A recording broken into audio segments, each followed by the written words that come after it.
কেমন আছেন সবাই? সবাইকে অনেক স্বাগতম ও ভালোবাসা জানাই। তো মনোযোগ সহকারে শুনেন। ফেসবুক এমনই একটা প্ল্যাটফর্ম, এখানে কাজ করতে হবে ধৈর্য ধরে, তারপরে সফলতা পাবেন। সফলতা অনেক অনেক দেরিতে আসে। তো অনেকে তাড়াহুড়ো করছেন, তাড়াহুড়ো করবেন না, আস্তে আস্তে এগোন, ধীরে ধীরে এগোন। তো বুঝতে পারছেন, সব থেকে বড় কথা হচ্ছে গরম খাবার কি একবার আপনি খেতে পারেন? ঠান্ডা করে নিয়ে খেতে হয়। তা অবশ্যই ধৈর্য ধরে কাজ করেন, এখান থেকে সফল হতে পারবেন ইনশাল্লাহ। আমি এটা বলি, সফল হতে পারবেন। আর সব থেকে যেটা না বললেই নয়, কন্টেন্ট দিবেন নিজের, একদম অরিজিনাল অর্গানিক কন্টেন্ট দিবেন। সেই কন্টেন্ট যেন মানুষ দেখে উৎফুল্ল হয় এবং কিছু শিখতে পারে, যে ওইখান থেকে শিখতে পারে। পরের প্রজন্মগুলি যারা আসছে তারা আরও আপডেট হবে, আমাদের থেকে আপডেট। তাই এমন এমন কিছু কন্টেন্ট তৈরি করতে হবে, সেই কন্টেন্টগুলো দেখে মানুষ উৎসাহ পাবে এবং শিক্ষা লাভ করতে পারবে। তো অডিয়েন্স, আপনারা ফেসবুকে নিয়মিত লং ভিডিও প্রতিদিন একটা করে দেওয়ার চেষ্টা করবেন।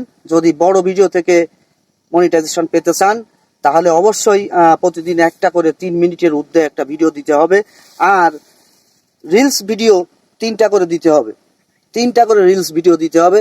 সেই ভিডিও টাইমলি টাইম ছাড়ার চেষ্টা করতে হবে এবং ভিডিও পাবলিশ করার পরে আধা ঘন্টা নিম্নতম অন্যের ভিডিওগুলো দেখতে হবে, ভিডিওগুলো ফুল শেষ করতে হবে এবং গঠনমূলক কমেন্ট করতে হবে, বাজে কমেন্ট করা যাবে না। তাহলে সব কিছু আপনার পেজটাও হেলথ থাকবে, সব কিছু গুড থাকবে, আপনি আস্তে আস্তে এগোন। অবশ্যই এখান থেকে সম্ভব 60,000 মিনিট ওয়াচ টাইম, ও আপনার একটা ভিডিও ভাইরাল হলেই আপনার 60,000 মিনিট ওয়াচ টাইম কভার হয়ে যাবে। তাই এখানে ধৈর্য ধরে কাজ করেন আর মনোযোগ সহকারে কাজ করেন। কাজ অবশ্যই করতে হবে। ফেসবুকে মনে করবেন যে এখান থেকে আপনি চাকরি করছেন, এখান থেকে আমি কিছু ইনকাম করব, তাহলে অনেক এই জন্য আপনাকে ধৈর্য ধরে কাজ করতে হবে। ধৈর্য ধরে কাজ করলে অবশ্যই সফল হতে পারবেন। অনেক সময় দেখবেন যে ভিডিও পাবলিশ করার পরে ভিউ হচ্ছে না, 2টা 5টা 10টা, তাতে কি মনটা ভেঙে যায়। আসলে আমি বুঝি যে মনটা ভেঙে যায়, যেখানে 10,000 ভিউ আছে, 20,000 25,000 ভিউ আছে, হঠাৎ করে 120-30 ভিউ, এটা অবশ্যই মন খারাপের কোনো কিছু কারণ নেই। কন্টিনিউ ভিডিও দেবেন, অবশ্যই এখান থেকে ভিউ বাড়বে, সবকিছু বাড়বে, সবকিছু পাবেন। অনেকে এসে কমেন্টসে এসে বলে না যে ফেসবুকে ভিডিও বানায়, যে আমার পেজটায় যারা কমেন্ট করেছে তাদের কমেন্টসে এসে লাভ রিয়াক্ট করে যান, একটা করে কমেন্ট করে যান, স্টারও গিফট করবে, আপনাকে সাপোর্টও করবে। এগুলো কখনো করবেন না।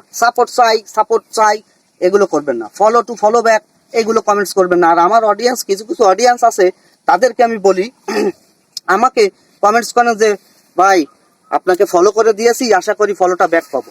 এই ধরনের আমার কখনোই কমেন্টস করবেন না। আমি তাদেরকে ভালোবাসি না যারা এই ধরনের কমেন্টস করে। অনেক আছে ফলো করলাম ভাই, ফলো ব্যাক করেন, আমি তাদেরকে ভালোবাসি না। কারণ ভালোবাসা কিভাবে তৈরি হয়? নিঃস্বার্থভাবে ভালোবাসতে হয়। মানুষকে ভালোবাসতে হলে নিঃস্বার্থভাবে ভালোবাসতে হয়। আপনি আমাকে সাপোর্ট করেছেন, আমি দেখবো যে আপনি আমার ফলোয়ার হয়েছেন বা হয়েছেন, আমি মন থেকে আপনাকে আমি চেষ্টা করব। কিন্তু আপনারা বলবেন কেন, বলতে হবে কেন? এগুলো বলা ঠিক না। আসলে ফেসবুক অনেক গাইডলাইন্স আছে, সেই গাইডলাইন্স গুলো ফলো করবেন, এখান থেকে সফল হতে পারবেন। সবাই ভালো থাকবেন, ধন্যবাদ সবাইকে।